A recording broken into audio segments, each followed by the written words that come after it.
नमस्कार दर्शक बंधु तेणुक अतिथिंकर सुआ छुटी आउ से दलई बाबू विषय किसी ना कि मंतव्य देवाई बहु मात्रा प्रस्तुत अच्छा स्पष्ट करे आमर दलई बाबू किपरि लोक थे अत्यंत बहुत सुंदर लोक और आत्मीय परायण लोक थे तो सही हिसाब से आम पाखे अच्छा जनार्दन बाबू तेणुक सी भी अत्यंत खास लोक कहले अत्युक्ति हम ना तेज जनार्दन बाबू को मोर नमस्कार आम चैनल तरफ आपण कौन कहे दलई बाबू विषय दलई बाबू सागर मोर एत निबिड़ संपर्क आत्मा खोजी आत्मा कहीं छाड़गला संसार संसार को छाड़गला आम खोजु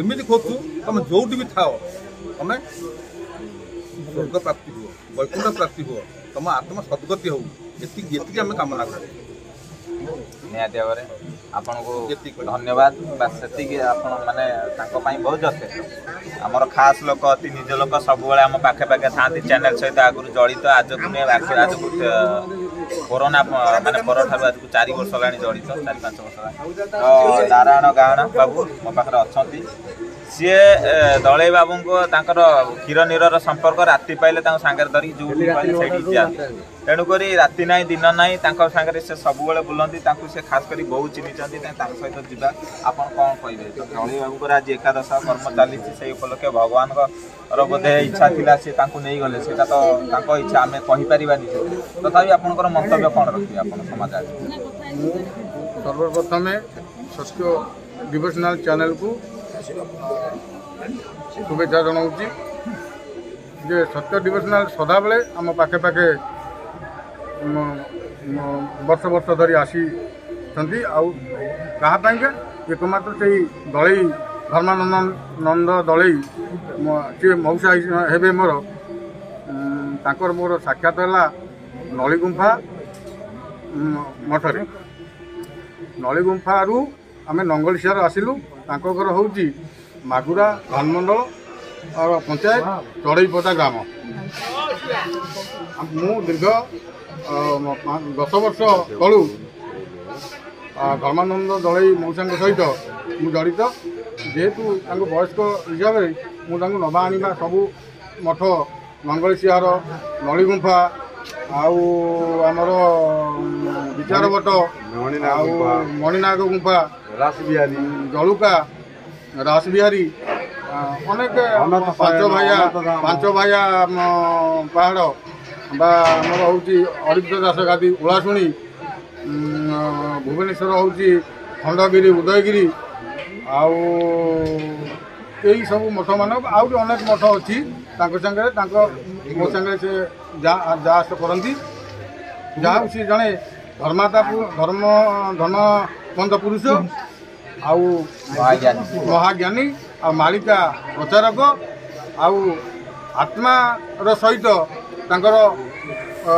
समस्त जनमानस सहित सी जड़ित मालिका बाबद अच्युतानंद आउ जशवंत जगन्नाथ बलराम जिते जो पंचसखा ओडिशा रे आमर महंत अच्छा समस्त मालिका सी प्रवर्तक हिसाब से गान करती एवं सी होती जड़े जयगुरु संप्रदाय दीक्षा ग्रहण करते आउ से जयगुरु गीति की सारी जहाँ आम बाहुड़ा पूर्व दिन राति आम नंगलसियार 5-10 जन बसिकी गोटे बैठक करूँ जे दलई मौसा कथा थी आज्ञा जे काली आम गोटे भोजी करवा ये आ भोजी कर सारा खाई सारापर जे आम जीवा जगन्नाथ जो बाहुड़ा यात्रा देखापा पुरी हो ना आम आखपाखे जो रथ यात्रा हो सी भी 2टा प्रस्ताव देते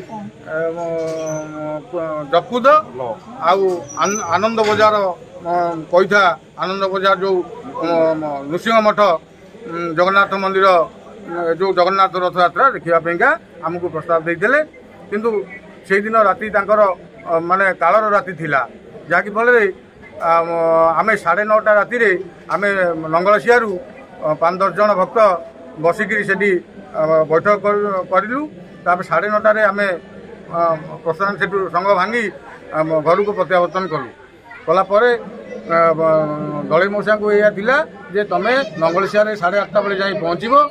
କିନ୍ତୁ ସିଏ 8:30 ଆଉ ତାଙ୍କୁ କାଳ ଆଉ ଆଗକୁ ଦେଲାନି। 5:30 ସୁଦ୍ଧା ଭୋର 5:30 ସୁଦ୍ଧା ଯେ ଆମେ ଘରେ ଶୟନ କରିଥିବା ଅବସ୍ଥାରେ ଯେ ତାଙ୍କ ଘରୁ ଫୋନ୍ ଗଲା ଯେ ଦଳେଇ ମଉସା ଦେହାନ୍ତ ହେଇସାରିଲେଣି। ଆମେ ଆଶ୍ଚର୍ଯ୍ୟ ହେଇ ଯେ ଥକା ହେଇକି ମୁଁ ବସି ପଡ଼ିଲି ଯେ କାଲିର କଥା ଏଇଆ, ଆଜି କଥା ଏଇଆ। ତାପରେ ସେଠୁ ତାଙ୍କ ଘରକୁ ତାଙ୍କର ଯେତିକ ସବୁ ମାନେ ସାଙ୍ଗ ଭାଇ ବା ଥିଲେ ସମସ୍ତଙ୍କୁ ମୁଁ ଜଣେଇଲି। ଜଣେଇଲା ପରେ ସେମାନେ ସବୁ ଆସିଲେ, ଏକଜୁଟ ହେଲେ। ଗାଁର ସାହି ଭାଇ ସମସ୍ତେ ମିଶିକିରି ତାଙ୍କୁ ସ୍ୱର୍ଗଦ୍ୱାର ନେଲୁ। ସ୍ୱର୍ଗଦ୍ୱାର ସେଠି ଦାହ କଲୁ।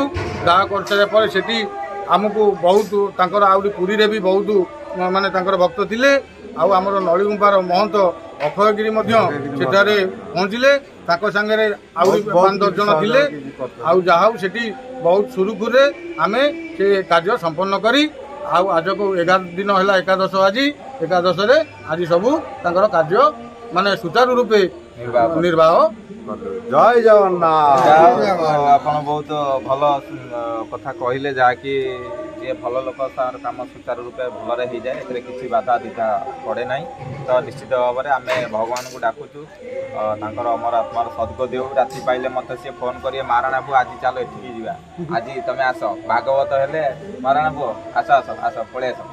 ଆଉ ଶିବରାତ୍ରି ହେଲେ ପଳେଇ ଆସ, ଜାଗର ହେଲେ ପଳେଇ ଆସ, ଶିବ ପୁରାଣ ଯଦି ପାଠ ହେଲା ସପ୍ତାହ ପଳେଇ ଆସ। ସେ କୌଣସିଥିରେ ମୋତେ ବାଦ ଦିଅନ୍ତିନି, ସବୁଥିରେ ଫୋନ୍ କରିକି ଆଗେ ଡାକନ୍ତି।